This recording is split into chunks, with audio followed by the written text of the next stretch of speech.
I mean, to me, data to wisdom is just asking the right question. Data is everywhere. If you ask the right question, you can gather some of the data to compile into information. Okay? And with the information, if you still ask the right question, you get knowledge. And if you really ask further more questions, you get wisdom.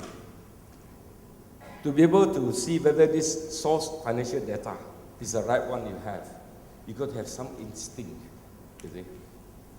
Instinct versus, so-called systems and all the so-called, processors and all the computers and PC you have to help you to look for the answer.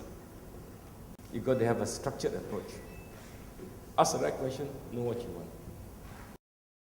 Like it or not, data is going to inundate every single thing that we do. I mean, 2.5 billion gigabytes of data being churned out every day, and that's going to increase double in the next 40 months. I just read a report this morning, and Sian Chin, as much as we use our own instinctive and judgment and based on experience, we must not ignore data.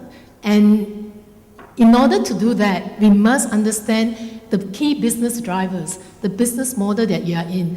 Looking at the procurement analytics is so important for every single government entities as well as the commercial entities. That helped me to manage the cost. Not forgetting my top line, which is my consumer insight. In the leisure industry, you can't undermine how important it is to understand not only the demographics, but also the psychometric of how they spend, how they want to visit each attraction. There are many dimensions that we need to be cognizant of. As a CFO, in order to increase productivity, don't forget your value creation. I think value creation is just so critical. And in order for me to do that, I look at data. I'm a big fan of data. There are certain things that as senior executive you need to make based on the information that you have.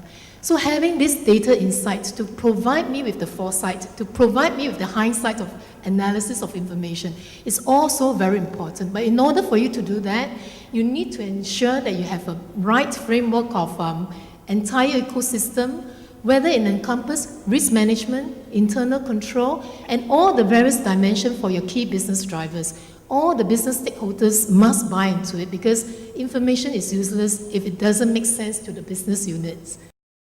Yeah, we have always seen planning as an art, and the quality of the art has always been a part of the perception which we associate with it.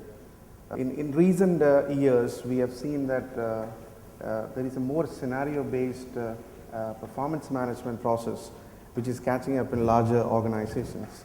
And these scenario-based processes are relative to large volumes of data and how that could be analyzed. And it's moving away from a perceptual art form towards more of a scientific, strategic aspects which is relative to the volume which can be analyzed and used for the businesses.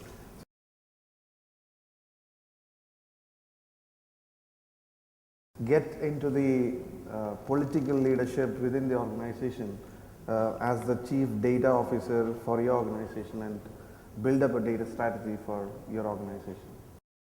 Be confident of who you are and be at the upfront of the business. Finance exists because of the business, so you must be up in the front and not at the back. Just one last word that I read yesterday, I thought it's good to share, by Albert Einstein. Now that we're talking about data, not everything that can be counted counts, and not everything that counts can be counted. So having this in mind, do be aware of things that can't be seen, can't be counted. Those things do matter a lot. To me, it's be sure of what you want and what you're looking for. Ask the right questions. Ask the right question. Okay, thank you very much. Thank you all for contributing so much with the questions. Please join me in a round of applause for the panelists.